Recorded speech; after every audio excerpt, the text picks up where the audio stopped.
The dust kicked up by Tommy Morrison's bare feet created small clouds that followed him like ghosts through the back alleys of Millfield Valley. At 12 years old, he had learned that shadows were his closest friends and silence his greatest weapon. The boy's stomach cramped with hunger as he pressed his thin frame against the weathered wood of Murphy's general store, listening for the telltale sounds that meant the coast was clear. 3 months had passed since they buried his father, Blackjack Morrison, in an unmarked grave outside town. 3 months since Tommy had become truly alone in a world that whispered his name like a curse. The townspeople crossed themselves when they saw him. Mothers pulled their children closer, and shopkeepers watched their goods with eagle eyes whenever the outlaw's boy passed by. Tommy's fingers trembled as he reached for the apple that had rolled off the merchant's cart. But before he could grab it, a heavy boot stepped down, crushing the fruit into the dusty ground. "Well, well, if it ain't the devil's spawn himself," sneered Jake Murphy, the store owner's eldest son. "Heard you been sniffing around decent folks' property again, boy." The circle of older boys closed in around Tommy, like wolves scenting blood. Their faces held the same expression he'd seen in their father's eyes, a mixture of fear and disgust that made his chest tighten with familiar shame. "I wasn't doing nothing," Tommy whispered, his voice barely audible above the pounding of his heart. "Nothing?" Jake laughed, but there was no humor in it. "Your daddy robbed half this county before they put him in the ground. Apple don't fall far from the tree, does it, Outlaw?" The other boys snickered, emboldened by their leader's cruelty. Tommy's hands clenched into small fists at his sides, but he knew better than to fight. A Morrison throwing punches would only confirm what everyone already believed. As the boys shoved him toward the mud puddle in the center of the alley, Tommy closed his eyes and tried to remember his mother's voice, the way she used to sing him lullabies before the fever took her 2 years ago. She had always told him he was good, that he had a choice in who he became. But as the muddy water soaked through his tattered shirt and the laughter echoed off the alley walls, Tommy wondered if she had been wrong. Maybe some people were just born cursed, destined to carry the sins of their blood until the day they died. The sun was setting behind the distant hills when Tommy finally crawled out of the alley, his clothes caked with mud and his spirit broken once again. His stomach gnawed at him with renewed fury, reminding him that tomorrow would bring the same desperate search for scraps, the same fearful glances, the same whispered accusations. In the growing darkness, he looked up at the stars his mother had once pointed out to him and whispered a prayer to a God he wasn't sure was listening to boys like him. The rooster's crow pierced through Tommy's restless sleep in the abandoned barn where he'd taken shelter. His stomach felt like it was eating itself from the inside, and the memory of yesterday's humiliation still burned fresh in his mind.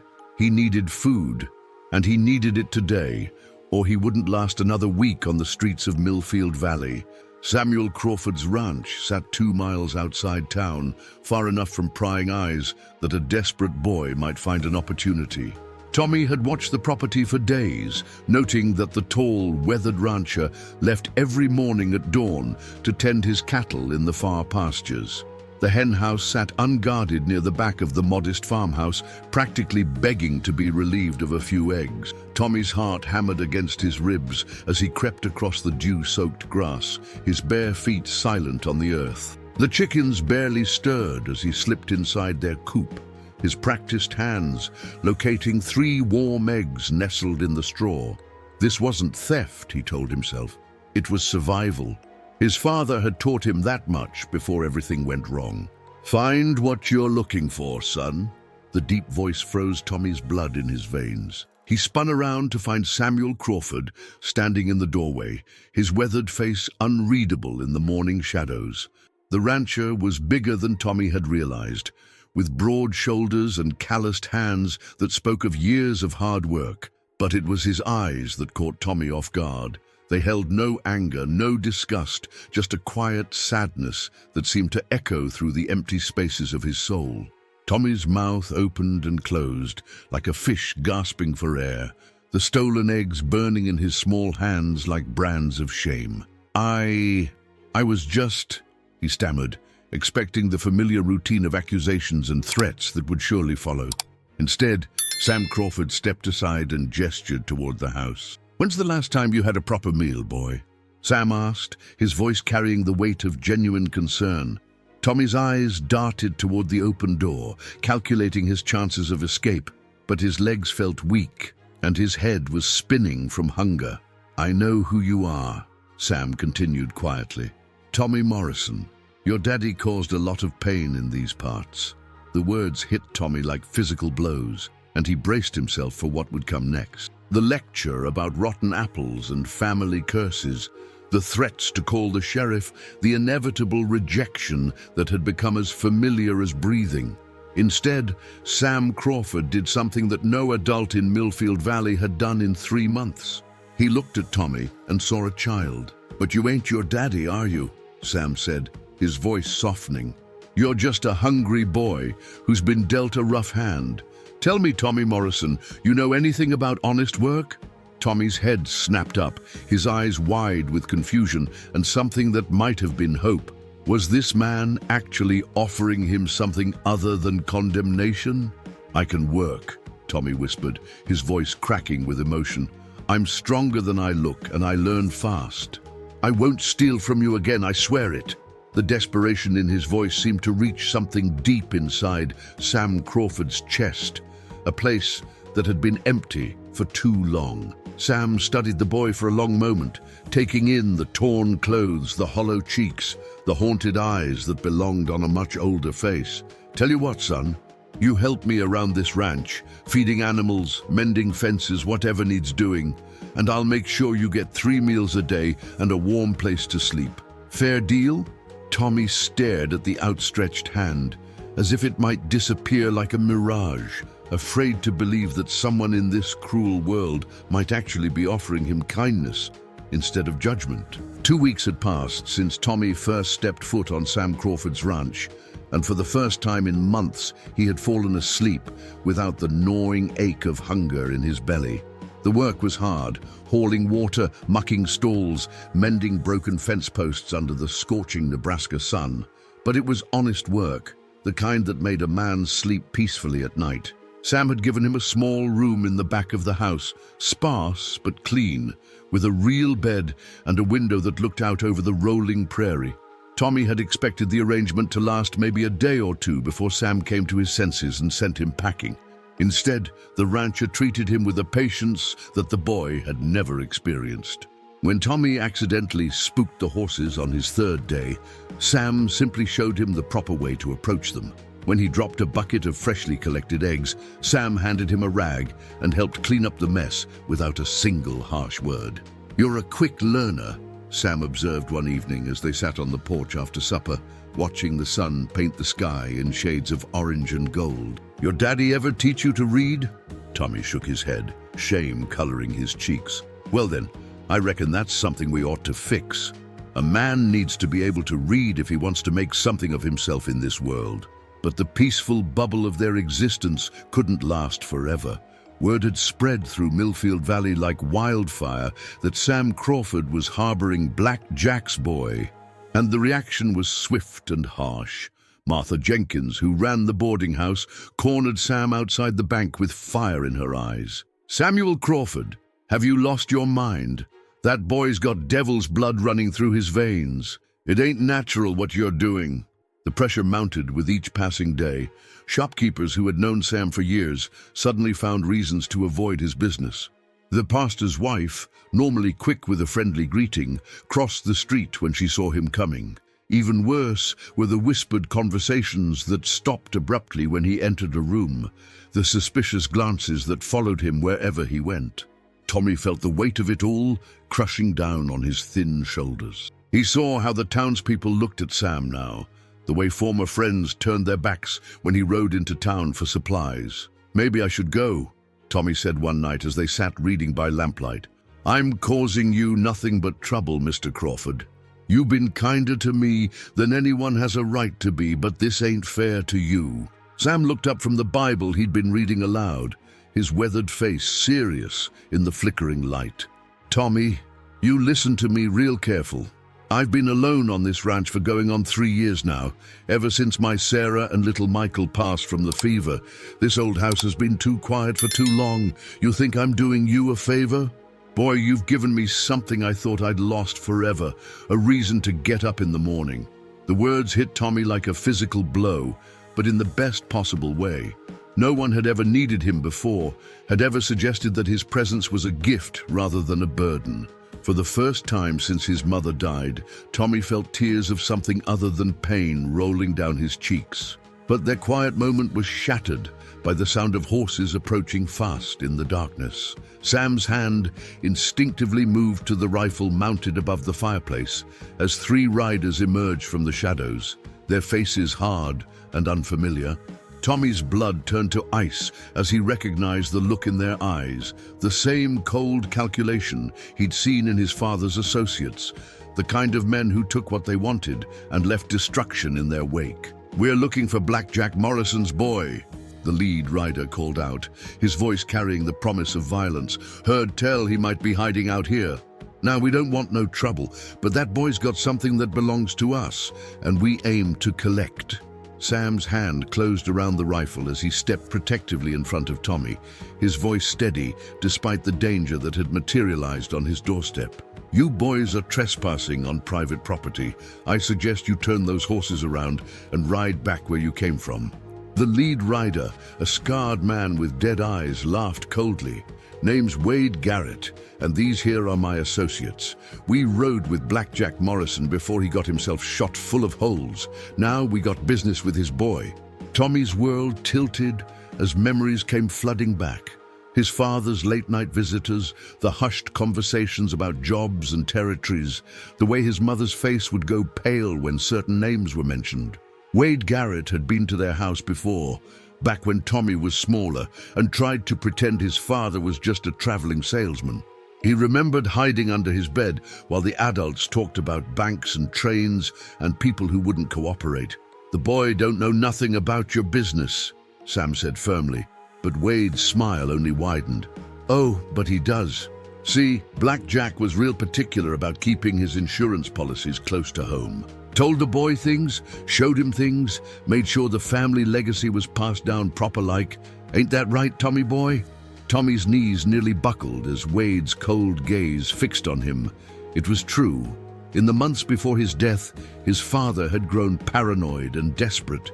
He dragged Tommy to remote locations, made him memorize landmarks and distances, whispered urgent instructions about what to do if anything happened to him.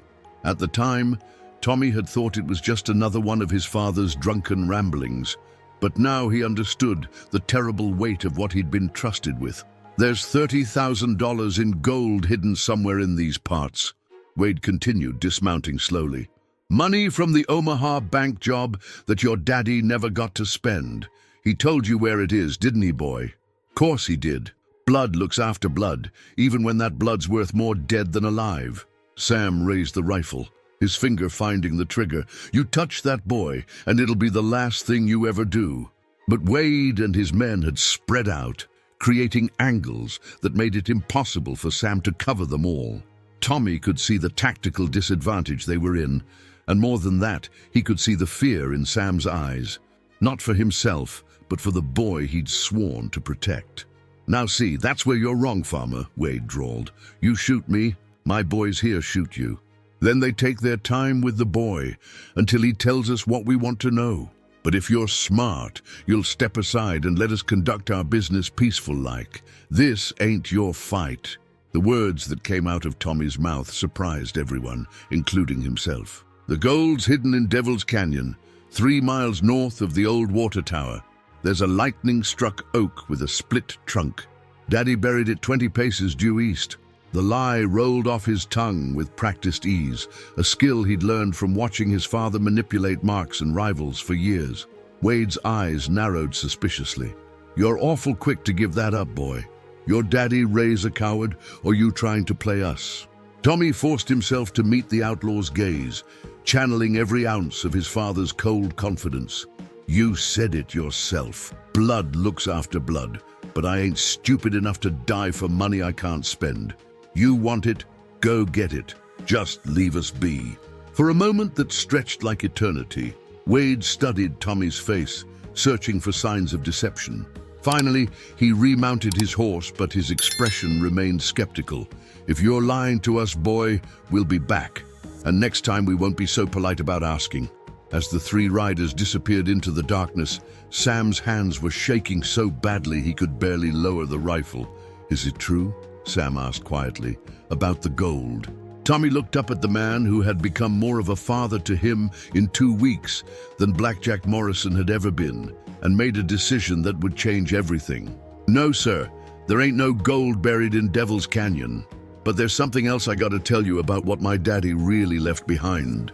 3 days passed before Wade Garrett and his men returned, and when they did, they brought hell with them.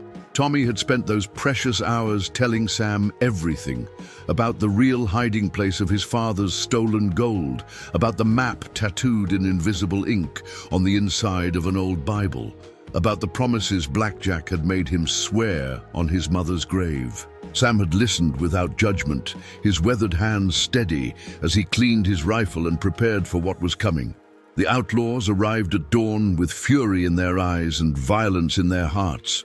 They'd spent 2 days digging holes around Devil's Canyon, finding nothing but rocks and prairie dirt for their efforts.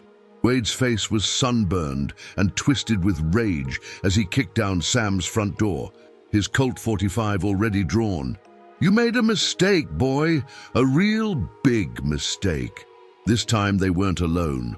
Word had somehow spread through Millfield Valley that the Crawford ranch was harboring stolen gold, and a small crowd of townspeople had gathered at a safe distance to watch the drama unfold. Tommy could see them through the window. The same faces that had shunned him, whispered about him, crossed themselves when he passed. Now they waited like vultures, eager to see if their prophecies about the outlaw's boy would finally come true. "Please," Sam said, stepping between Tommy and Wade's gun. "The boy's just scared. Give him another chance to remember proper." But Wade was beyond reasoning, his patience exhausted and his greed inflamed. He backhanded Sam across the face, sending the rancher stumbling backward into the wall. "I'm done playing games," Wade snarled. "Boy's gonna tell us where that gold is, or we're gonna start putting holes in people until he does. Starting with you, farmer." The click of the hammer being pulled back seemed to echo through the suddenly silent house. Tommy's world narrowed to this single moment, this choice that would define the rest of his life. He could give them what they wanted. The real location of the gold was burned into his memory like a brand. But doing so would make him complicit in his father's crimes, would confirm every terrible thing the people of Millfield Valley believed about his blood. Or he could protect the secret and watch the only person who'd ever shown him kindness die for his father's sins. "The gold's in the old mine shaft," Tommy said suddenly, his voice clear and strong. "Miller's Creek, where Daddy used to hide after jobs. But it ain't just sitting there waiting. He rigged it with dynamite in case anyone came looking. You go digging around careless like, you'll blow yourself to kingdom come." Wade's eyes lit up with greed and suspicion in equal measure. "You're gonna show us, boy, right now. And if you're lying again..." He pressed the gun barrel against Sam's temple, making his threat clear without words.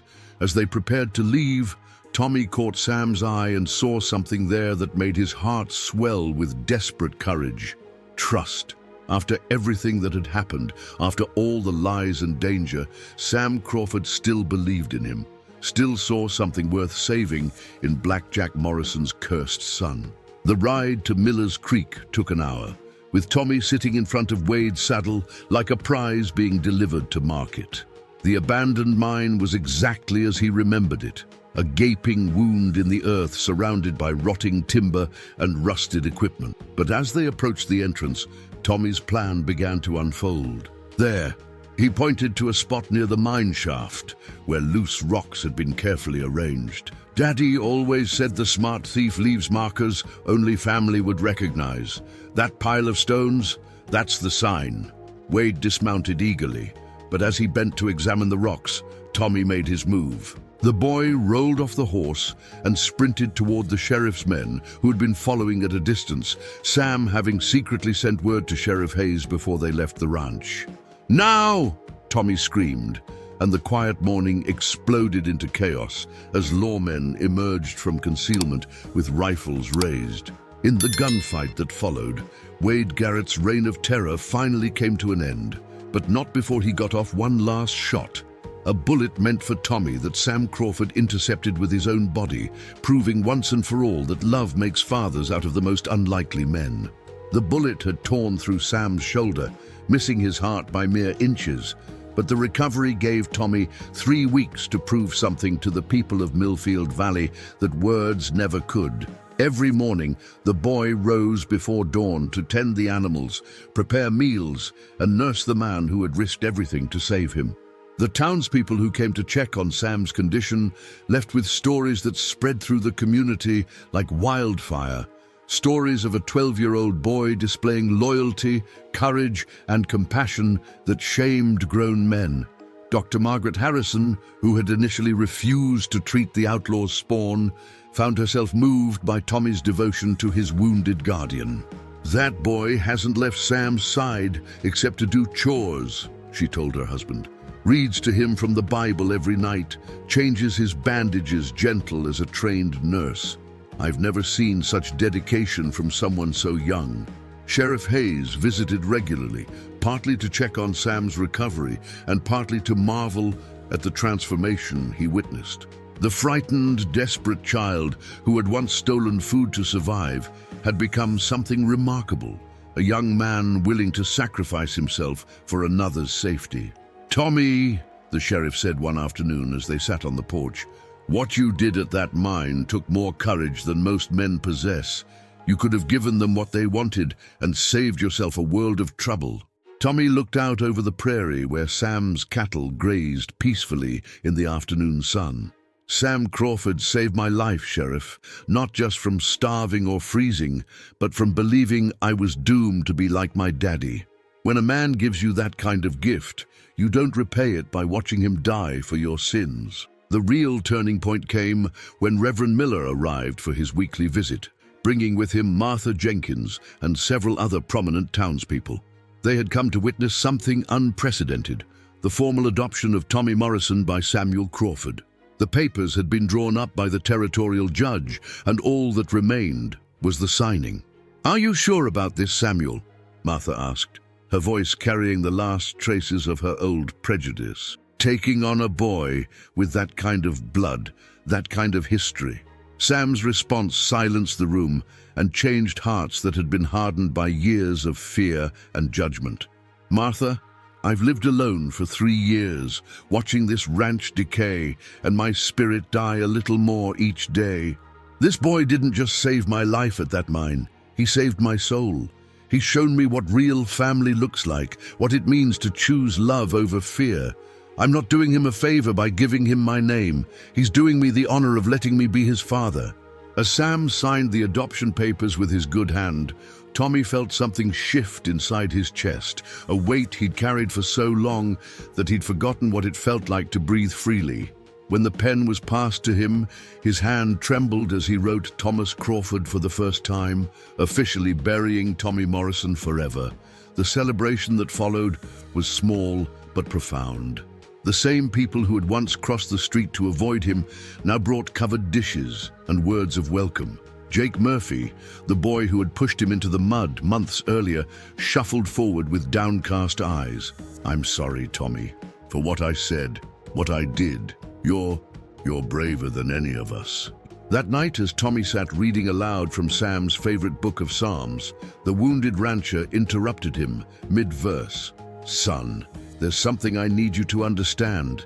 The blood that runs through your veins doesn't define who you are.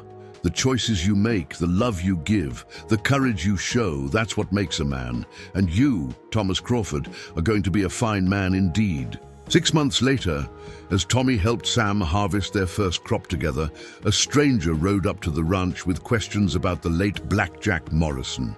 But instead of the frightened, desperate child who had once hidden in shadows, he found a confident young man working alongside his father, their faces reflecting the same determination, the same integrity, the same unbreakable bond that only comes from choosing family over blood. "I'm sorry, mister," Tommy said, tipping his hat politely, "but I'm afraid you've got the wrong ranch.